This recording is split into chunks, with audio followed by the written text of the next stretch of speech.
ထိ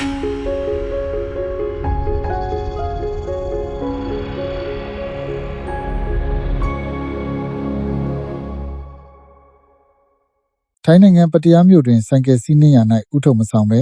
ရင်စည်းကမ်းချိုးဖောက်ခဲ့သည့်အပြင်တားဆီးစစ်ဆေးသောရင်ထိန်းရဲများကိုငွေညှစ်သည်ဟုဆွဆွဲကာရန်ပြုတ်ထွက်ပြေးရန်ကြိုးစားသည့်တရုတ်ခီးသွားလူငယ်2ဦးကိုရဲတပ်ဖွဲ့ကဖမ်းဆီးအရေးယူလိုက်ပါတယ်။ဖြစ်စဉ်အသေးစိတ်အချက်အလက်များအရမနေ့ည10နာရီခန့်ကပတ္တရားမြို့ရဲစခန်းရှိတွင်ရင်စည်းကမ်းထိန်းသိမ်းရေးလှုပ်ဆောင်နေသောရဲတပ်ဖွဲ့ဝင်များသည်ဆိုင်ကယ်ဥထုပ်မဆောင်ပဲမောင်းနှင်လာသည့်အသက်19နှစ်အရွယ်တရုတ်ခီးသွားလူငယ်နှင့်၎င်း၏ချစ်သူကိုရပ်တန့်စစ်ဆေးခဲ့ပါတယ်။စစ်ဆေးချိန်တွင်၎င်းတို့2ဦးမှ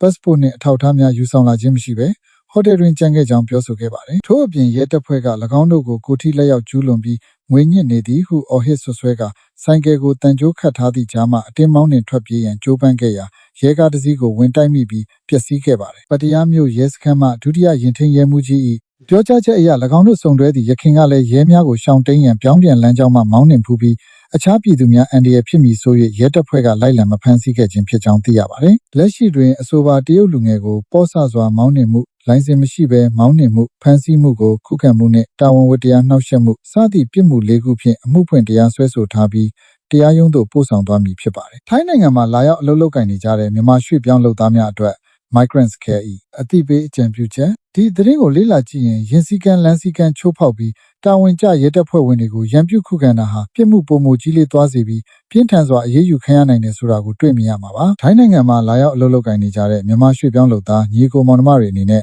အောက်ပါအချက်များကိုအလေးထားဂရုပြုနိုင်ရန်တိုက်တွန်းလိုပါတယ်။ဆိုင်ကယ်မောင်းနှင်ပါကဆိုင်ကယ်ဥထုပ်ကိုမဖြစ်မနေဆောင်ပါပြောင်းပြန်မောင်းနှင်ခြင်းရင်ကြောပိတ်ဆို့မှုကိုရှောင်ရှားရန်မဆင်မခြင်းမောင်းနှင်ခြင်းနှင့်လိုင်စင်မရှိဘဲမောင်းနှင်ခြင်းများကိုလုံးဝရှောင်ခြင်းပါအပြင်သွားလာသည့်အခါတိုင်းမိမိ၏နိုင်ငံကူးလက်မှတ်အလုပ်သမားကတ်နှင့်ရင်မောင်းလိုင်စင်ရှိပါကအမြဲတမ်းတပါတည်းယူဆောင်သွားပါစစ်ဆေးချိန်တွင်အထောက်အထားမပြနိုင်ပါကအရေးယူခံရနိုင်ပါတယ်လမ်းတွင်ရဲတပ်ဖွဲ့ကတားဆီးစစ်ဆေးပါကထွက်ပြေးခြင်းရန်ပြုခြင်းများလုံးဝမပြုလုပ်ဘဲအေးချမ်းစွာပူးပေါင်းပါဝင်ပါခုခံထွက်ပြေးရန်ကြိုးပမ်းပါကတာဝန်ဝတ္တရားနှောက်ယှက်မှုအပါအဝင်အခြားသောရာဇဝတ်မှုများဖြင့်ပါထပ်မံတရားစွဲဆိုခံရနိုင်ကြောင်းအသိပေးအကြံပြုအပ်ပါတယ်ဘေးအန္တရာယ်ပေါင်းမှကင်းဝေးပြီးဘေးကင်းလုံခြုံကြပါစေလို့ Migrants Care မှဆုမွန်ကောင်းတောင်းပေးလိုက်ပါတယ်ခင်ဗျာထိုင်းရောက်ရွှေ့ပြောင်းမြန်မာနိုင်ငံသားတွေရဲ့အရေးကိစ္စတိုင်းအတွက် Migrants Care